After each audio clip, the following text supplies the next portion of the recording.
The Safe Route. Voices from the Border. A podcast of Safe Route Project.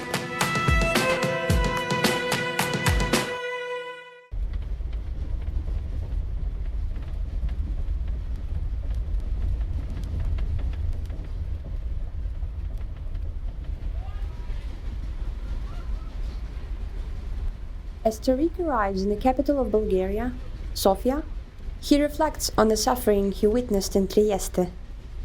The weary faces of those who made it through the treacherous Balkan route, only to face more challenges ahead. But what about the beginning of this route, where activists are arrested only for rescuing refugees in difficulties?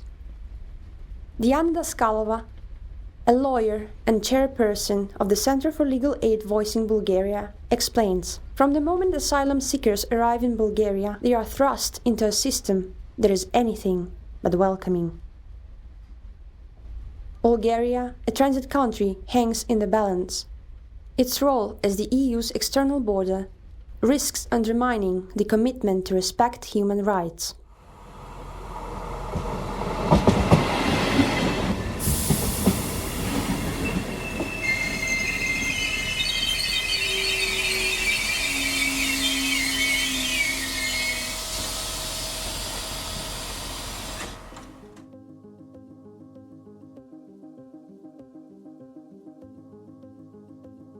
The transit character of our country has been a long excuse, I can say, for our national authorities to develop a mature, efficient migration system with a balanced approach and emphasis on integration mechanisms in particular.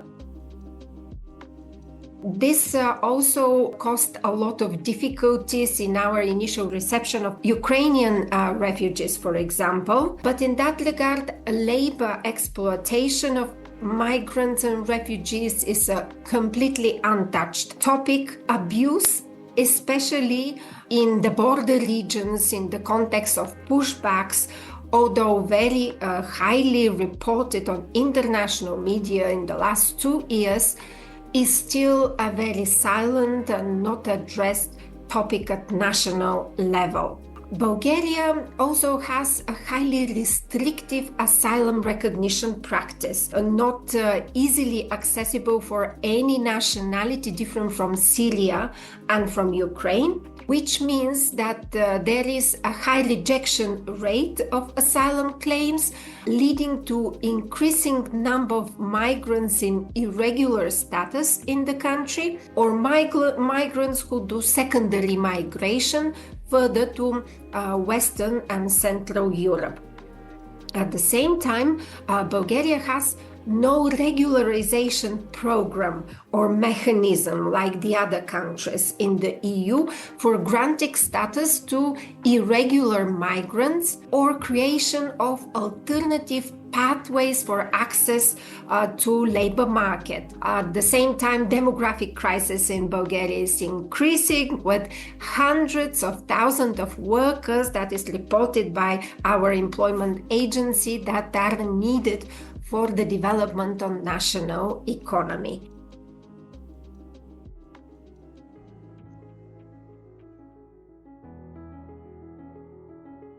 I will give you a very concrete example. We currently work on a case of a Pakistani national who is in Bulgaria since 10 years. He is our client for the last 5 years. In Bulgaria, he has been heavily disabled. At the same time, he is married to a Bulgarian citizen. He has a kid 2-year-old, and he has received multiple, I can say, more than 5 rejections of his asylum claim. A majority of these 10 years, he has been staying in irregular status in Bulgaria, struggled to support his family at the same time without any access to work, any access to medical services or any other social support. And he is not one of a kind. Unfortunately, there are many people from Pakistan, but not only, who are in the same situation as him. Migration itself is gradually criminalized in all EU, and as a result of that, solidarity work in support of migrants is also criminalized. They are very dangerous trends that affect the very principles of humanity, free civil society, and democracy in our own Western world. Just last year, for example, Bulgarian criminal code was amended, stating that any act of support for entry or stay of irregular migrants in the country is a crime. Under these amendments, several international activists engaged in rescue missions of vulnerable asylum seekers at the border with Turkey have been arrested in 2024 with the possibility of ongoing criminal case on the basis of accusations. So these are just small signs, but we really don't know how this will develop and what we are about to face in future in the context of our everyday work in support of migrants.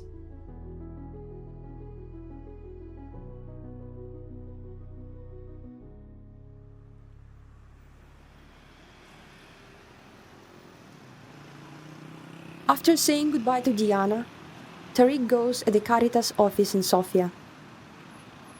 Here he meets Amira, who has been working with refugees and migrants for years and shares her view of the situation on the ground.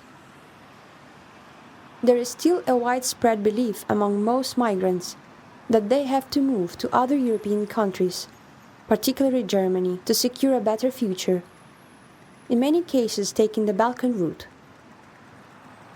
What happens when they decide to stay instead?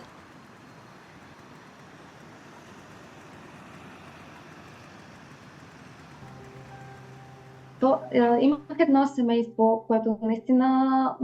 was in my experience one very touching case with a family from Syria that experienced a huge flooding in their city, and they decided to move immediately with the whole family here to Europe, and they arrived here without any support, without any money, without any idea what to do next.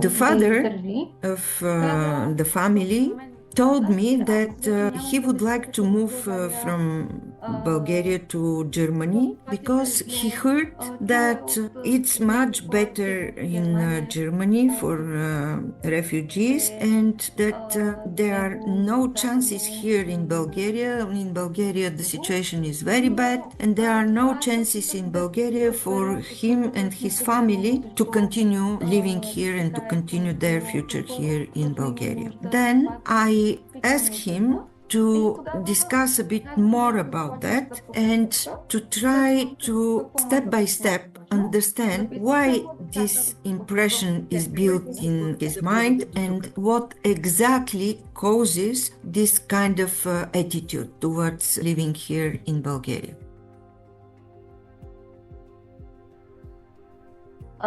След това започнахме стъпка по стъпка да работиме с него. When we realized during our discussion that this attitude is built only on rumors, only on other people talk, we started working with him on one by one solving the problems of his family. For instance, we started with the kids. We found a school for them. Then the most important was to find a personal medical doctor for his family so that they can have medical care. Then we found a job, and finally we found accommodation for them. And the kids that were first to integrate, of course, because they are most exposed in the environment and they are more communicative with the local people at school, they found friends and they said, we are happy here and we would like not to move from Bulgaria. We would like to stay here. Then he came to us and said, I changed my mind because my kids are happy here, and for this reason I would like to stay here with them and with the whole family.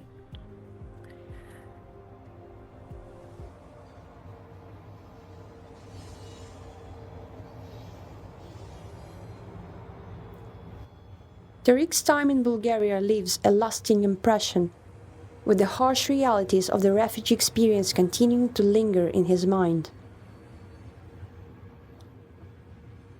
Diana and Amira's stories shed light on the complexities of life at the forefront of Europe's migration crisis, where asylum seekers are often met with rejection, exploitation, and a fragile hope for a better future.